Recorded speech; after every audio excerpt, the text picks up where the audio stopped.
Alrighty. So my guest today runs the Australian arm of MakerTech. They build working AI for serious organizations, including recently an AI assistant for New Zealand's Department of Conservation. Their builds have saved thousands of hours. But on the other hand, he also wrote a book called Busy Idiots about how modern work keeps us busy with things that don't really matter. So the man telling us to slow down is also running a company selling speed. And today, I want to find out how both can be true. Joff, welcome to the show. Thanks, Matt. Am I selling speed? I'm not sure I am, but yeah, thanks for having me, Matt. Let's get into it. Absolutely. So first thing I'd love to dig into is, what's something you and the team have built recently that you're really proud of, and what made it different? Yeah, I've got to deal with the selling speed thing first, though, right? There's a difference between speed and progress, right? This is what I kind of say in the book as well. So speed is just running as fast as you can, whether you're getting things done or not, and progress is actually making a difference. So yeah, if we introduce AI tools, they are helping with efficiency and getting things done quicker, but there's a meaning behind it. There's a business benefit. It's not just creating more work, which is the problem with a lot of AI slop and AI tools out at the moment. And I should add that we're not just in AI. We obviously work across all technology, digital products, websites, apps, as you'd expect. But AI is obviously the hot topic at the moment. Something meaningful we've done recently. Let's carry on with the Department of Conservation, because you've already touched on it. So I like the work that we did with Doc, because it's really meaningful and really important. So the Department of Conservation is a large government agency out in New Zealand, and they run a third of the land. So they own a third of the land. So if you want to do business on New Zealand land, it's a good chance that you have to go through them. And a lot of people don't know this, but New Zealand has the most threatened indigenous species in the world. So the work that the Department of Conservation does is really, really important. When you think about New Zealand and how pristine and beautiful it is, well, the Department of Conservation is a key part of maintaining that unique environment. So the work that we did with Doc, in a nutshell, they're spending far too much time in paperwork and laborious admin. So every time that an application comes in to do some business on New Zealand land, let's say it's a commercially guided tour, the team at Doc would have to review hundreds of pages of statutory documents. They'd have to check conservation plans, bylaws to make a decision on whether they can approve that application. And all of that work then retracts from what they want to do, which is the conservation work on the ground.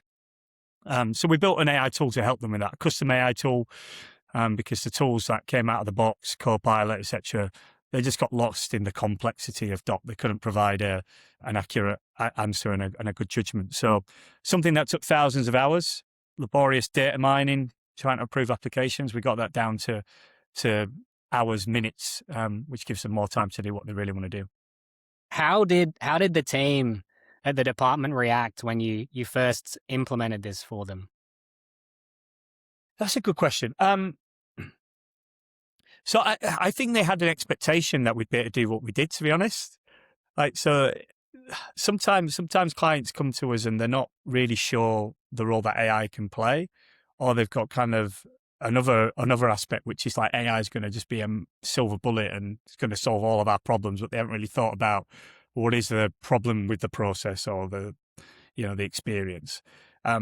Doc knew that this was a known problem, and they had the data, structured data to enable us to kind of go and build this tool for them. So we kind of had a real meeting of minds from the start, which is like, this is a really strong candidate for AI.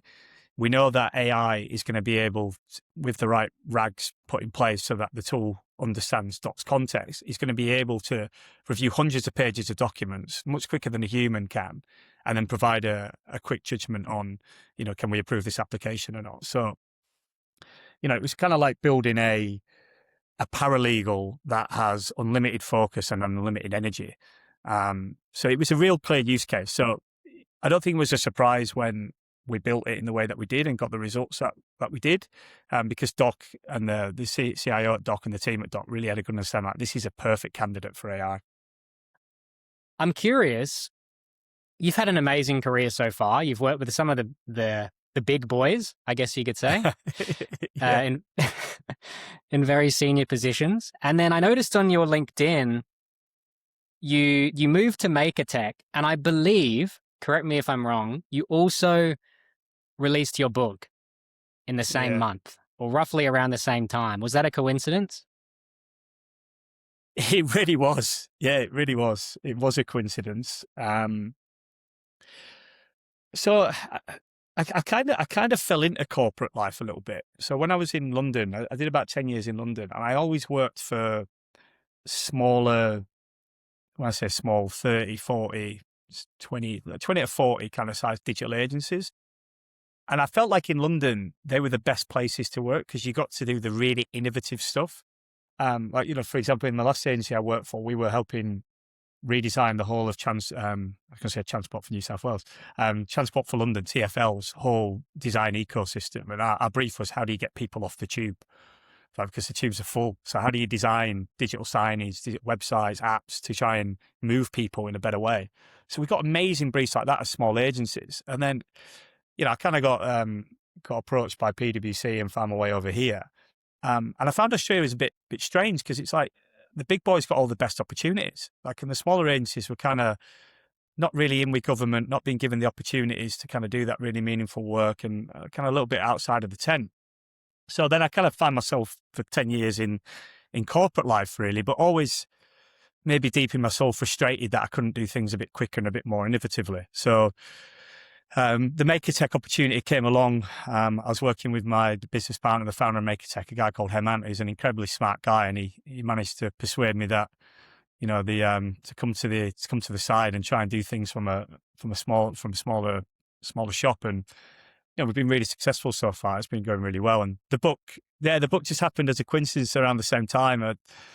Again, serendipitous opportunity, really. A friend of mine suggested we write a book, and thankfully Wiley thought it was a good idea. So it hit the shelves at the same time as I started MakerTech, almost to the day.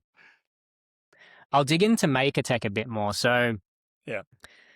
So you've joined the team, and you're heading up the Australian division. What are you looking to do differently at MakerTech during your tenure than you did in your previous companies? God, these are big questions, aren't they? I like them. So look, I'd say, building out Australia is definitely kind of a primary goal. But I was also brought on to build the design practice across Australia and New Zealand, and we really work as one team. And I think that's part of what we're trying to do differently. And it's actually how the opportunity arose, because one of my frustrations working in big corporate was that you'd have like teams of teams. You've had, like when you've got thousands of employees, you'd almost have like pockets of excellence and really smart people. And maybe some parts of the organization would be a little bit chaotic and not quite at that standard. And, it's sometimes hard just to get work done. And when I was in my last place, we found it difficult because we ran the design practice, but then we had to rely on completely different teams then to do development. And when I say completely different teams, like strangers, you're wearing the same logo, but you don't know each other, right? So you're trying to get to know each other and work out ways of working while in a project with a client, which is a recipe for disaster. And this happens all the time, right? Like some organizations do it better than others, but when you're a big corporate, it's just naturally what happens, right? So the reason I started working with MakerTech in the first place is I wanted a world-class engineering arm close to Australia. I was like, I don't want to deal with the time zone issues. I don't want to deal with the communication problems, the late hours, the back and forth, the change requests that then fall out of that for the client because of miscommunication, and nobody's really happy. You miss deadlines. You kind of struggle through it, and it doesn't feel great, and the quality dips as well. So I started partnering with MakerTech while I was in my last corporate. And I think my plan, well, I don't think my plan, the plan was there to go, well, maybe we can acquire MakerTech and bring it into the big corporate and build a gun ANZ team that can really handle everything on an ANZ basis, onshore, nearshore basis. And for various reasons, different priorities and strategic priorities from, the way up above decided that wasn't the way we were going to go. So then my business partner, Hemant, flipped it on me and said, well, don't worry about that. Let's do it the other way around. Let's build MakerTech out and get design and engineering going in one shot together. And I think that's our USP. Like we don't offshore anything. Like, so everything is designed and built in Australia and New Zealand by world-class designers and engineers. We don't offshore support either. So once the product goes live, we don't then kind of like give a B standard service and go, well, now raise a ticket and someone in the Philippines or India will pick that up. We handle all support onshore as well. So we provide like a really high touch experience for our clients. And we care, right? Because we're really deeply connected as a team. And we're on that nice size, like, whether we scale or not, we'll see. Like, it's not a priority for us to scale. We don't want to be necessarily 100 people, 200 people for the sake of it. If that happens, then we'll see. But right now, we're really happy being the size that we are and delivering really high quality work. And I'd say the second thing that makes us a bit different is that, we specialize in composable technology. So that's our sweet spot. We don't, we're not in bed with all the monolithic platforms. So we really like working with entrepreneurial clients who want to do things a bit differently, whether that's creating a unique experience on a headless stack or using the best of breed technology to experiment with AI. So that's our sweet spot too, working with clients who maybe have a complex business that, the traditional monoliths can't really cater for. And we go in and help those clients. You wrote the book, Busy Idiots. What are you going to bring, or what ideas are you going to bring from that book into the business and into the services that you deliver to your clients? Yeah. Okay. Great question. I've never thought about that, is the honest answer. Like I've never connected what I wrote in the book to kind of what our everyday business is. However, there are some things that are definitely relevant. The book was really written. I'd probably say I think personally the sweet spot for the book is for people early on in the career where they can feel very overwhelmed and feel like they have to say yes to everything and feel like they just have to really kind of like work as hard as possible and then they'll get what they want, and what they actually end up finding themselves is trapped because they've set a pace for themselves that's not sustainable, and then they get burnt out and feel terrible about work. However, I've done leadership sessions with like Dan Murphy's and Endeavour and a few other organisations, and that was at a much higher level. So I could be wrong in that, but I think that's a sweet spot. I think what can be taken from the book, because it's relevant to all aspects of business. It's very much a productivity time management book versus about any specific technology.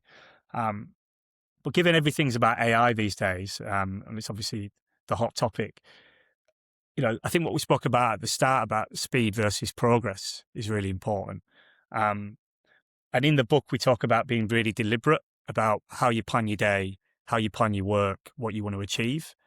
And I think that's just a really good lesson when we come to AI as well, and thinking about, where do you want to get those gains in your efficiency or your organization? Because, we do get a lot of ideas sometimes coming from clients, which are kind of like, we want to use AI for this. But then once you pull back from it, you actually find like the process is just completely broken. Like it's like being designed from a death from a million cuts. It's like the process was like this and someone made a mistake and then they add a new layer in, and therefore it's just complete nonsense. And AI being a logic beast can't deal with that. And in the book, we talk about that. It's about like, how can you be smarter about the way you work? How can you be more deliberate about the way that you work? And you don't have to be working every single minute of every day and trying to do multiple things at the same time, which is pretty much impossible anyway, to achieve the things you want from your career. And when would you say AI frees people up versus, when does it break something or maybe overcorrect on something that was actually working well? I don't know if I'd use the word overcorrect, or there are instances of AI not being the solution. It's like Star Wars. These are not the droids you were looking for. It's like, this is not the solution you were looking for. It's like, in contact centers, we're seeing that a little bit. So CBA hit the headlines, unfortunately, in I think in July they made 45 people redundant on the premonition that AI was going to take over the contact center, because it technically can. Like, it technically can hear a problem, review all the knowledge database, and then provide the right solution and answer. And if it's integrated into then their contact center technology and their systems, it can then provide the outcome. So it can technically do the job, but what it misses is the kind of human element, right? So, don't know about you, but when I call a contact center and I've got a robot, I just go, put me through a human. And so what CBA found is that they had to wind that back. So July, they say, oh yeah, 45 people, we need to let go because AI is now going to handle this. By August, they kind of realized they weren't seeing the gains that they thought, and had to kind of modestly retreat from that solution. So there are instances where neglecting the tacit human knowledge that we bring, that you can't always count, and not everything that counts can be counted. So a misunderstanding of that, what actually humans bring, that's really important to experience, is sometimes overlooked. And then I think the second thing is that sometimes AI just doesn't bring the kind of net gains that you'd expect. So it may help you kind of do one small task within a workflow, but it's not integrated properly into your organizational context or your organizational systems. And therefore, it might be saving you 15 minutes, but so what? Because you've still got to then wait for your boss's approval, and then your boss's approval to get approval to kind of go and do what you actually want to do. So, yeah, you got 15 minutes in your day back, but how are you using that? And, I guess you could say, well, that's good, because, 15 minutes back for someone to kind of go for a walk or read a book is nice, but organizations typically don't work that way, and they want to look at what's the actual benefit on the bottom line. And I'm seeing a lot of that. I'm seeing AI coming in. I sort of go from a tangent, but very recently, OpenAI, they've launched this tool called, I think it's Presence. And it's kind of, the claim is that it's going to help introduce agents across workflows to kind of solve some of this problem. And it's going to be smart enough to understand, an organization's context, and then learn and iterate and provide these breakthrough workflows. And let's see is what I'd say, because the problem with a lot of these workflows is that, as I kind of mentioned earlier, they're full of like organizational scar tissue. They've been designed multiple times to deal with very complex environments, and every business is kind of unique. Like, you'd think there'd be one way to kind of, for example, submit a leave request or submit an expense, but there isn't. There's hundreds of ways, right? Because every organization is slightly quirky. And I think this is where AI is going to struggle, because it's a logic beast, and it's going to hit these kind of messy human processes and go, why are things being done this way? And that's where you kind of have to go back to the start, really, and go, well, let's bring in a bit of old-fashioned service design and kind of get the experience right before we throw a tool at the problem. Yeah. And I guess that links into the next question I wanted to ask. How would you decide with a client or internally what to automate versus what to just totally leave alone? Let's start with I tell you what, right? There was an old, I don't know what you call it. Let's call it a phrase for it. It's alliterative, so it's easy to remember. But I remember maybe 10 years ago, maybe not that long, probably is actually, unfortunately, working at Accenture and going to speak to a lot of the mining companies, Rio Tinto, BHP, some of those big boys. And back then, GPT hadn't been launched, obviously, but we still sort of talking about AI, but we're talking about machine learning. So we're talking about, automation opportunities. And there was kind of a phrase which was, is it dangerous, is it dear, or is it dull? And those are the three kind of spots in the triangle or Venn diagram, however we used to do it, that we'd say these things make a good candidate for AI and automation. And dangerous, I think, was a really easy one to kind of upvote. And really, pertinent in mind, in that if you can protect human life and human injury, then let's go for it.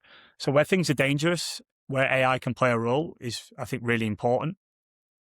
And then the other two, though, at the time, I remember them taking them as read as well. It's like, oh yeah, if it's dear or dull, let's go for it.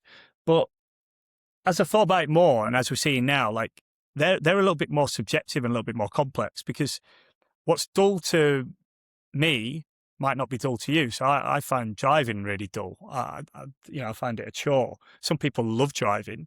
Lots of people, drive for a living, and that's how millions of people drive for a living. So you ought to consider that. And then if we think about the deer thing, as the example with CBA, just because you think you can get some money off the bottom line, you don't know about the unintended consequence from that sometimes, and what the real cost of that is. There's a guy called Michael Polanyi. I've probably butchered his surname, but he's a British-Hungarian philosopher. Philosophist, definitely in a word, philosopher. And he wrote a book in 1966 called The Tacit Dimension. And he talked about humans knowing more than they could tell. And this is the problem with AI. It's like you can map a process, you can try and map a process, or you think you understand the process, but you don't really understand what's in the human brain and what the human's actually doing to make that process work sometimes. And that's where, when automation comes in, again, the contact center is a good example, and it fails because we're losing that kind of human nuance and that human EQ. And I'm sure the tools will keep getting smarter and trying to get smarter and trying to get more emotionally intelligent. But I think they're always going to struggle to really thrive in a really, really messy human world. And so they're great for things that are dangerous. They're great for things that are kind of really kind of obviously dull and dangerous or dear for humans. But sometimes it's tricky. Sometimes what you think is a great candidate, there could be some unintended consequences coming off the back of that. Yeah, that's a good one. That is great. I actually have never heard that until speaking with you. Dangerous, dear, or dull. Oh, lots of people my age would. Maybe it'll come back in vogue. It's brilliant. Yeah, it's great. So I just saw on LinkedIn, congratulations, that you guys are now approved to build AI for the Aussie government, which is great. Yeah, it took some time. It took a long time. It took longer than I would have liked. But yeah, we can now kind of repeat some of the great work we've been doing not repeat, but take some of the lessons from across the ditch and bring them to Australia. What was the process like for getting that approval? It's a pretty standard panel. Like, so the DTA, Digital Transformation Agency, will got a tender every few years, and then you kind of submit your credentials, and then they weigh up whether you can come in panel. So I think we're now on that panel for 5 years. So yeah, we can start having some meaningful conversations now, and it's the work we want to do, right? Like, we're lucky that we've got a really great set of clients, and I said earlier, like the entrepreneurial organisations who want to kind of really innovate, but governments, I think for our team, it's fair to say, like, it's always where we kind of can do the most meaningful work in many cases. And are there any interesting upcoming projects or any interesting conversations that you've been having that you'd like to talk about? Yeah, I think I could talk. I think I can talk about this one because it's been in the press a little bit, and it might even be live by the time that this podcast is published. I'll stick with Doc, Department of Conservation. So outside of the kind of AI work we've been doing a really, really large project, complex project to replace a very, very old system that helps Doc basically manage all their conservation plans. So they've got 10,000 different conservation plans. So these are things that they want to do to help a species or help a habitat environment. And this tool was effectively built as a POC about 10 years ago as an internal tool, and then has been hanging on by a thread. And various consultancies have been in to take a look at it and try and, make recommendations about how to move it on a more modern platform. But for whatever reason, the project never got off the ground. And over the last, say, 7 or 8 months, we've built this thing from scratch. So, it might be the most important tool that Doc use internally, because it's a tool that basically contains all their conservation plans everything that they need to do, all the complexity in terms of what that plan is. And it helps them then make decisions on where they should spend their finite budget. So the better the data, the better the tool is, the better the data in the tool is, the better they can make decisions and get better bang for the buck in helping protect New Zealand's environment. So incredibly proud of that. Incredibly complex projects. Like just even getting your head into the subject matter is really difficult if you're not a scientist. Like, just trying to understand the hierarchy of how species are categorized, like, is really challenging. So, as I've been in, I've been in consultancies and agencies for a while. I've got pretty good knowledge in a lot of sectors, but this was kind of like, brand new for a lot of us. So, yeah, the team have been absolutely rock star and stellar in doing this. And yeah, there'll be a bit, I think there's been a bit of press about it already, and hopefully there will be when it goes live as well. That sounds amazing. So this one's probably going to, I guess, what will be the ROI on that? Can we quantify it in terms of hours, or is it? Yeah, there's actually, it's a good point, Mac, right? Because like sometimes that a project's really important and needs to be done, but it's hard to kind of like prove the size of the prize and get it off the ground. Goes back to what I say, like sometimes, not everything that counts can be counted. In this case, there was a clear financial metric attached to it. So they were actually having to hire a contingent workforce to actually keep the outcome plans updated and uploaded. So 10,000 plans, and he'll manually come in and updating these plans and keeping them up to date and uploading them into the system. So data entry, they're spending, I don't want to say the number, but I don't know if it's public, but a considerable amount of money in terms of that contingent workforce in just data entry. And then the kind of the side of the bigger impact, which is harder to measure, is the impact on the environment. Like the better data, a better system for monitoring those plans, for understanding and then making better decisions as a business in terms of where and go and spend that conservation money. So that's where the real impact will come, but that will take years to see that come to bear. And then there's the technology risk. Like this thing was being supported by, it's a real business risk. Like, only a couple of people in the organization knew how this thing worked. So, a thing that kind of helps you maintain all of your conservation work over the next 2 decades, it's not ideal if, you're reliant on a couple of human beings that are maintaining the system. I guess that kind of points to how organizations should be thinking about implementing these new solutions, whether it's AI or, I guess that kind of helps give them a bit of a framework, because it isn't always necessarily about something that, like you said, that it's dangerous, dear, or dull. Sometimes I guess there can be more complex methods of evaluating whether or not to implement something. Yeah, for sure. There's always like business risk and everything that comes into it as well. And to your point of terms of that risk, that's why one of the reasons why we specialize in composable technology, because we don't want to ever be hamstrung by the monolithic platform's roadmap. Like we don't want to say to a marketing team, hey, you can't go and try this new AI tool because, we can't easily implement that within your current tech stack. So you're going to have to wait until SAP have something similar. Like we want to kind of really create the freedom for marketing teams and technology teams to work innovatively together. And I think that's what we do really well, like because we build secure and scalable platforms. So the tech team are happy, the CIO's happy because he knows he's got a robust, secure cloud-based system. But the marketing team are happy because anything they dream up, they can basically go and experiment with.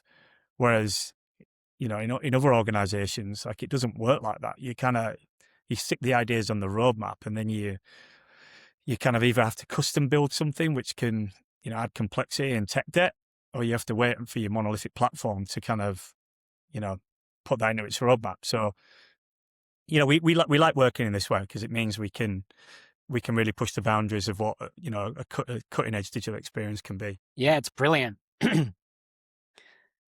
Yeah, before jumping on here, I had to look into what composable actually means when it comes to this kind of thing, because although I do work with a lot of AI and tech consultancies. I haven't actually heard that, surprisingly, too much. So yeah, I am curious if we could jump into what you specifically mean by composable, and then also what steps companies can take to apply that kind of methodology. Because from what I see, that is one of the biggest problems at the moment. Whenever a company wants to implement AI or a new tech, maybe they're using Microsoft and they want to use something else, but they can't, and it kind of hamstrings them. Yeah. So I think it'd be disingenuous of me to say like composable is the answer to everything and everyone should be on a composable stack. Like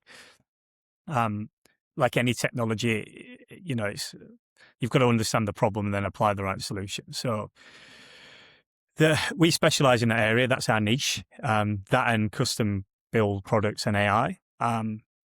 It's most relevant for organizations that they might have multi sites. Imagine a really good candidate for composable, and it's why Woolworths and Coles are going kind of on this path as well to composable architecture. You've got multiple business lines, a lot of complexity. You've got retail, you've got an online store, you've got in-store kind of communications powered by Edge, you've got supply, you've got pick and collect and drop off. So you've got loyalty as well. You've got like 4 or 5 different business arms there, right? And what you can do with a composable stack therefore, is then kind of build all these best of breed technologies, but then stitch it in a way that you might have a central CMS like a Contentful or something like that, Builder or, Sanity, whichever one's your flavor. So then kind of push content in multiple spaces and create those omni-channel experiences. So it's really good for those businesses that have that level of complexity. And for businesses that maybe don't want a kind of out of the box front end. If you look at websites now, they all look the same, right? And I think we've traded off usability for engagement. So most websites work really well. Are they really engaging? Do you really get that excitement from kind of going and buying something online that maybe you did, if you could remember, 10 years ago when it felt new and fresh? So if you're a retailer or any organization for that matter that wants to create a unique front-end experience, then you're going to need a composable, what we call headless stack, because you're going to create something custom on the top of your back-end systems, versus kind of relying on what, AEM or SAP or Shopify will give you out of the box. Now, that doesn't mean that those technologies are, no good, not at all. If you're, if you're a simple retailer, I don't know, like you're selling candles online, you're a local business, and you don't need a fully kind of best of breed composable architecture. You can set up a Shopify site for next to nothing and away you go. Similar in some organizations, they go through the pain of putting SAP in and it connects to their supply chain and everything works, and that's the route they've taken. And But we kind of really like working with those entrepreneurial organizations, as I said before, that want to do things differently. And the great thing about our clients is if they want to try a new technology, if they want to kind of, say they want to put in AI search, then we can easily plug it in, right? We can put in Google Vertex, and it's not a whole, big digital transformation. I think that's a lot what we preach. It's like this idea that, digital transformation takes 3 or 4 years and, it's painful. And then you go, right, thank God we've got SAP in now. We don't need to touch it for 4 years. Well, we go through the pain once. We go on a composable architecture, and then, you don't like the CMS or God forbid the CMS we recommended goes out of life, then put in a new one. Like it's not difficult. It's not going to break everything else around it and require everything to be rewired. So it's all about, maybe the simplest way, Mac, is it's like Lego blocks, right? We kind of build them and we can take one out and put one in. And then there's never really a need to completely re-platform ever again once you've got on a composable architecture. It's more about swapping platforms that maybe you want to try versus something else. Yeah, that's awesome. I think there's probably quite a lot of organizations in Australia that should be doing that, to be honest. Yeah, I mean, I hope so, obviously, because it's our specialism. But I think as more, as AI is so interesting right now. Everyone wants to experiment with AI, and full disclaimer, we've built AI products for clients who are on like legacy platforms. Like, so one of our clients is on SAP. It's an SAP shop, and what they found is SAP couldn't do what they wanted it to do. So we had to build a custom AI tool just to help ease some pressure on the contact center, because customers were struggling to get live updates on their orders. There were the frequently asked questions that were getting missed off that they couldn't find live updates on the site through. So we built a little custom AI tool to deal with that. Now, if they run a composable architecture, then it would have been much easier to handle that. But we still can work with clients on legacy platforms. It just means you're creating and then supporting custom tools versus, having a system that's ready to go.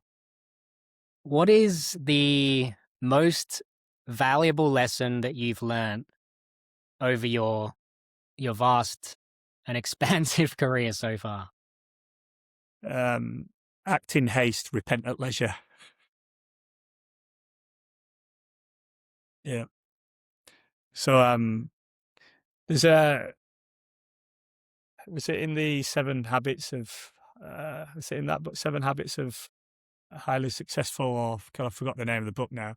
You know the one, right? 7 Habits of Highly Influential Effective people. Is it that one? Yeah. Remind me of the author. Have you got it? Covey? Yeah. I think it's Covey. He said there's like a millisecond between the stimulus and the response, right? So someone says something that you don't quite agree with, or maybe it kind of gets you back up, and you've got that millisecond that you've got to try and control your response. And if you can master that millisecond, then life's a lot easier, not just in work, in everything. And if you don't control that second, then maybe you act in haste and then you repent at leisure. I get the feeling that you and the team are really fun to work with. Am I right?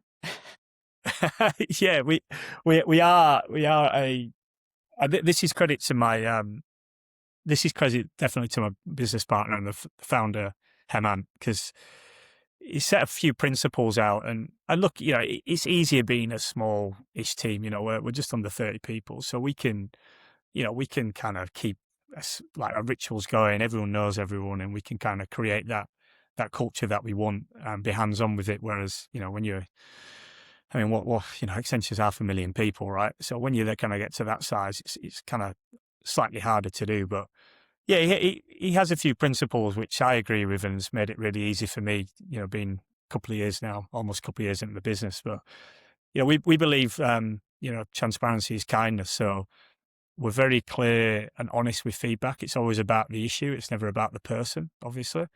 We'll give that feedback in real time. We'll give it without hesitation. It means that everyone knows where they're at. And we seem to attract people that like that. So like everyone we attract does want to do really good work. And they are really good at what they do. It'd be a cliche to say there's no ego, but there really isn't. Like, where did we join calls? I don't think people really say what their job title is, because we don't really care about it. Like, it's, you're a designer or you're a developer or you're an architect or, whatever. Like, you'll never hear myself or Hemant join a call and say, we just say, I'm working with the team, or, I'm helping the design team. So yeah, we're very flat organization, very candid. Yeah, we're really good at what we do, which makes life easier, right? Like we don't get a lot of delivery headaches. I spent a lot of my time in big corporates dealing with delivery headaches, and good delivery is good sales. So we're lucky that we do good work and we get referrals and recommendations, and because as a small business, leads is the hardest thing. Like, where do you get your leads from, right? So we don't have a big sales team. We don't have a big marketing budget. So it all starts with good delivery. I love that. Yeah, that's I'm still a very novice business person, but one lesson that I've learned is that if the product is good, that's kind of that's all. If the product's good, clients will come and customers will come. Yeah, it's where I sometimes think it's luck. Like, we're just getting lucky, but we're not. We're doing the right things every day, right? And you reap what you sow. So, I'm hopeful as a small agency we can keep we can keep, battling with the big boys. Like we've had a few pitches recently, and we're up against, Deloitte Digital, and we're up against Datacom and companies of this size and Capgemini. And, we've written the proposal, the RFP, the pitch there'll be 3 of us that have written it all together. And we know that the other side of the camp, that's probably been tens of people that have poured sweat into it. So, and we're competing and we're winning. So, long may it continue. I was going to say, it was you 3 writing it for MakerTech, and then Copilot writing it for Deloitte. Yeah. It's funny, actually, we're going through. Yeah, sorry, go back. I was going to say, I don't know if you saw that the thing a while back. I don't know, but they had to give a refund to the Aussie government because it was all written by AI. There's been a few instances of that. It's quite funny, actually. We submitted an RFP recently, and I was going through and I spotted a few typos. And my business partner said, "No, leave them, because then they'll know that we did use AI." And I'm like, "No, mate, no, we can't." But it's kind of like that. It's like, no, but how do we prove that we're really passionate? We've actually written this thing. Obviously, we fixed the typos, but I think people can tell, right? Like AI has a very specific way of writing, and this goes back to what I said about the tacit dimension. Like, I can't quantify how I know that something's been written by AI, but you just feel it and you sense it. You can, and it's becoming like second nature to me. I can scan an email and straight away go, yeah, okay, that's it. And as soon as I realize it's AI, I'm not interested. Like it's gone in and out of my head as quickly as I've seen it. So yeah, it's writing is one thing that we're trying to keep human, and we're a small business, so we all have to get stuck in. So I write the case studies sometimes, and I'm going to write one later today, and I'm going to write it. I'm not going to use Gemini or Claude. We've got all the tools. I'm not going to use any of them.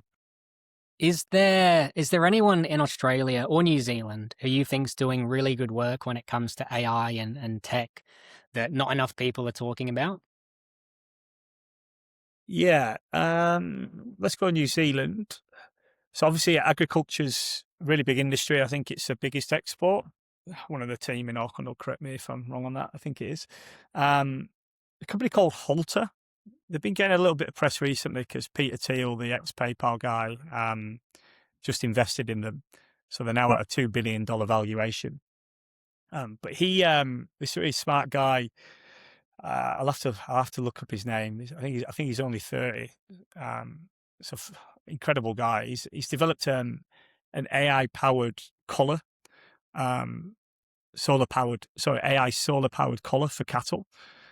So instead of using physical fences, these collars emit kind of sound and vibrations to kind of guide the cattle to help pasture the land and maintain the land. And the data that he's gathering, he's getting more data on cattle movement and cattle behavior than anyone else has ever done before. So he's now able to use AI to then help predict animal welfare and prevent sickness, which, if you watch Clarkson's Farm, if you see that brilliant program, if you haven't. But yeah, it's massive headache for farmers, right? Like trying to maintain the well-being and health of cattle costs them, thousands, hundreds of thousands of dollars, pounds every year. So he's doing some amazing stuff there. And there's a company called AgriWeb in Australia based, which was doing similar, using AI and automation to try and modernize the farming industry. But then closer to home, my sister-in-law works for a company called Harrison.ai. Again, they're getting quite a lot of publicity. And the work they're doing is probably what we want AI to do. I don't think anyone's going to disagree with using AI to help help support cancer patients, and their specialism. They've got a few different use cases and arms, but their kind of big success story at the moment is around radiology. So they're helping really reduce the waiting time from the appointments and reading radiology to spot obviously dark patterns and problems and cancerous cells. So I'm going to get the numbers wrong, but I think they did a deployment recently at the NHS in the UK, and they reduced the waiting time down from I think it's something like 52% of lung cancer patients were getting their treatment in time, based on how quickly they could kind of go through radiology.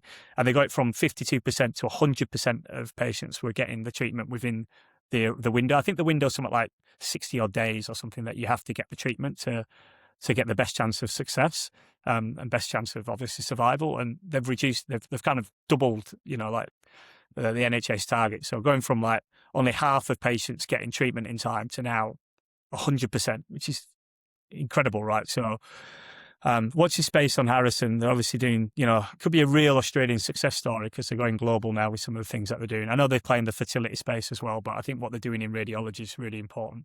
That's incredible. And anything before we finish up that you'd like to say to the audience, anything that we should have covered, but I didn't probe into enough? Yeah, definitely buy the book, Busy Idiots. It's still in Dimmocks, it's still in Officeworks, it's still in most bookstores. I don't know if it's still in the airport. I haven't been to Auckland for a few months. It was last time I was there, so it might still be in the airports as well. It's about 18 months, coming up to almost 2 years on the shelves, which is awesome. So yeah, buy the book. But if you don't want to buy the book because you're cash poor or for whatever other reason, I'm always happy if people want to ping me on LinkedIn, and particularly kind of younger people starting out. I think it's always a hard time. I remember graduating with a English and history degree, which I felt was pretty pointless at the time until someone took a chance on me. So I know how hard it is, and particularly now with AI doing a lot of those kind of entry-level tasks, and a lot of companies kind of trying to reduce headcount and rely on AI for some of these things. I know how hard it can be. So if there's younger people and graduates listening to this that kind of need a bit of a steer or need any kind of tips, I'm always happy to help. That's very generous. I'm sure a lot of people are going to appreciate that. Joff, thank you so much for your time today. I know you're crazy busy, especially with the kids at home and managing. I should point out there, Matt. Yeah, my wife's away at the moment, so I'm full on juggling. I'm kind of working. I'm doing the school runs, the pickups. My son had 3 different types of footwear today because he's got 3 different sports. That was not easy, getting them all packed. And then he had music as well. So he's got 3 pairs of trainers. He's got boots. He's got trainers. He's got his spikes for running, and then he's got his flute as well. That was hard work this morning. And you squeeze in a podcast. Amazing. Thank you so much. Really appreciate it. And if anyone is still watching us here, thank you so much for joining us on the ride. And Thanks, mate. thanks Cheers. again. Appreciate it. See ya. Thanks, buddy.